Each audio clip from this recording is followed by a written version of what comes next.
Surrender was never an option. Humans show us what strength truly means. HFY Story. End footnote. Prologue. The Unyielding Flame. The galaxy was a place of countless wonders, but it was also a stage for war. For millennia, the Galactic Federation had stood as a fragile beacon of peace, uniting thousands of species under a banner of cooperation. Yet, even the strongest alliances could fracture. A militaristic empire of insectoid overlords had grown weary of diplomacy and began a brutal campaign to dominate Federation space. World after world fell to the Ilvaran. Their armies were relentless, their technology advanced, and their resolve unshakable. The Federation, desperate to hold the line, called upon its member species to stand together. Most responded, but one species remained silent: humanity. Humans, a relatively new addition to the Federation, had settled on the fringes of explored space. Though resilient and innovative, they were seen as a minor power, unworthy of the galaxy's attention. When the Ilvaran set their sights on Hadros IV, a small but thriving human colony, the galaxy expected humanity to surrender. After all, no one had resisted the Ilvaran and survived. Humanity had other plans. Chapter 1. The First Strike. Hadros IV was a jewel among humanity's colonies, its sprawling cities built into lush green valleys and rolling hills. A hub of agriculture and industry, the colony represented the promise of humanity's future. Its people had known peace for decades, their lives defined by growth rather than conflict. That peace shattered when the Ilvaran fleet descended. Massive organic warships blotted out the sun, their chitinous hulls bristling with weaponry.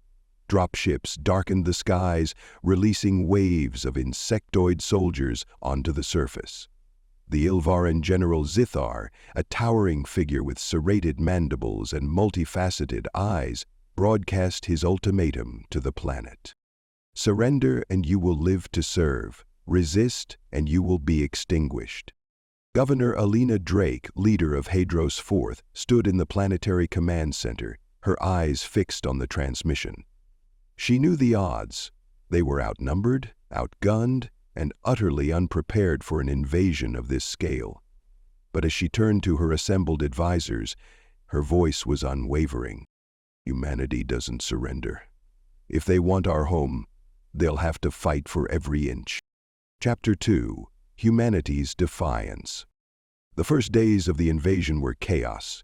The Ilvaran forces swept through the outer settlements, their soldiers moving with terrifying speed and coordination. Farms and factories were razed, and thousands of civilians fled toward the central cities. Yet, even as the Ilvaran advanced, humanity began to adapt. Governor Drake declared martial law and mobilized every able-bodied citizen. Engineers repurposed industrial equipment into weapons, transforming mining drills into makeshift cannons and agricultural drones into explosive payloads. Retired soldiers formed militias, their leadership guiding the untrained masses into an organized resistance. Among them was Captain Dorian Hale, a former Marine who had sought peace on Hadros IV after years of war. When the invasion began, he returned to the fight, his battle-hardened demeanor rallying those around him. "They think they can break us," he told his recruits, a mix of farmers, engineers, and factory workers. "They've never faced humans before." The first skirmishes were small but brutal. Ambushes in narrow valleys and urban choke points forced the Ilvaran to adapt. Human ingenuity turned the planet's terrain into a weapon, with booby-trapped tunnels and collapsing buildings slowing the enemy's advance. Every Ilvaran soldier killed was a victory. Every delay a reminder that humanity would not go quietly. Chapter 3. The Federation Watches. News of Hadros IV's resistance spread across the galaxy, reaching the Galactic Federation Council. The chamber, a grand hall of crystalline architecture, was abuzz with heated debate. Delegates from countless species projected their holographic forms into the assembly, each voice contributing to the cacophony. "They're fools," hissed Delegate Therax of the Zoreth Confederation. "No one resists the Ilvaran and survives. Humanity's defiance will doom them." "They've already lasted longer than most," countered Archivist Valora, a luminous being of pure energy. "Perhaps the Federation should support them." High Chancellor Trevan, a towering Ulran with shimmering scales, silenced the room with a gesture. "Humanity's actions are their own. We will not intervene." Strathers sighed and walked into the black, foyered interior of the conflict. The last of the sunlight. Amid the debate, a lone figure stood apart. Ambassador Yorick Vance, humanity's representative to the Federation, listened in silence. His dark eyes betrayed none of the turmoil within, but as the session adjourned, he transmitted a message to Earth. "They won't help us. It's up to us now." Chapter 4. The Turning Tide. On Hadros 4, the Ilvaran siege tightened. Cities burned and supplies dwindled. Yet the human spirit refused to break. In the ruined streets of Andara City, Captain Hale led a daring counterattack. His militia ambushed an Ilvaran supply convoy, seizing weapons and food desperately needed by the resistance. Governor Drake, watching the battle from the command center, felt a flicker of hope. "If we can outlast them, we can win," she said to her advisors. "The Ilvaran don't understand endurance, but we do." Human scientists working in hidden laboratories developed weapons to counter the Ilvaran's advanced technology. EMP mines disabled their organic war machines, while acid-resistant armor negated their corrosive weaponry. These innovations gave humanity the edge it needed to turn skirmishes into victories. But the Ilvaran responded with overwhelming force. General Zithar deployed a massive bioweapon, a towering creature bred for destruction. The beast tore through human defenses, its roar shaking the ground. Captain Hale and his team confronted it in a desperate battle, using every weapon at their disposal.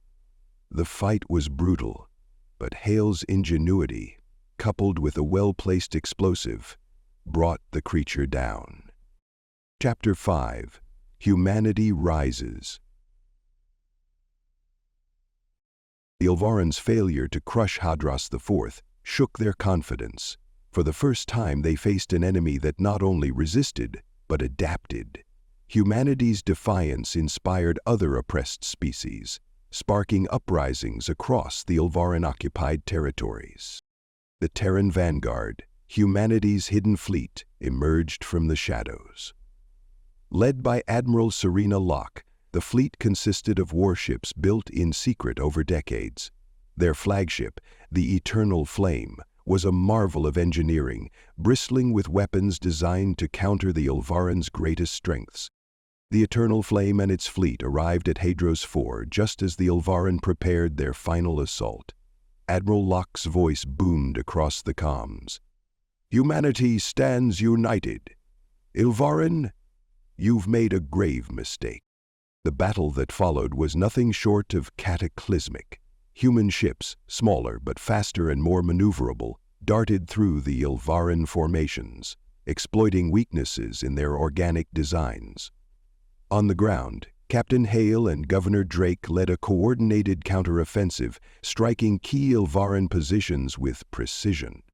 Chapter 6. The Final Stand. The Ilvaran, desperate to salvage their campaign, deployed their dreadnought, the Hivebreaker. The massive ship descended over Hadros 4, its weaponry capable of leveling entire cities. Admiral Locke ordered the Eternal Flame to engage, knowing it was humanity's only chance.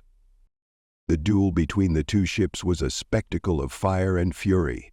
Railguns and plasma lances tore through shields, while missile barrages lit up the void. Admiral Locke's calm, calculated orders kept the Eternal Flame one step ahead, but the battle pushed the ship to its limits. On the surface, Captain Hale led a final assault on the Ilvaran Command Center. Facing overwhelming odds, he rallied his fighters with a single cry. Surrender was never an option. The battle was fierce, with human forces dismantling the Ilvaran defenses piece by piece. Hale confronted General Zithar in hand-to-hand combat, defeating the towering insectoid in a display of sheer willpower. Above, the Eternal Flame delivered the killing blow to the Hivebreaker, its railgun piercing the dreadnought's core. The Ilvaran fleet, leaderless and broken, retreated. Epilogue: Strength redefined. Adros IV stood, battered but unbroken. Humanity's victory over the Ilvaran Supremacy reverberated across the galaxy, inspiring a wave of rebellion and resistance. The Galactic Federation, forced to acknowledge humanity's strength, invited them to take a leading role in the fight against oppression. On the ruins of Andara City, a monument was erected. Its inscription read, "Strength is not in conquest, but in the refusal to surrender. And our commitment is to that sort of strength."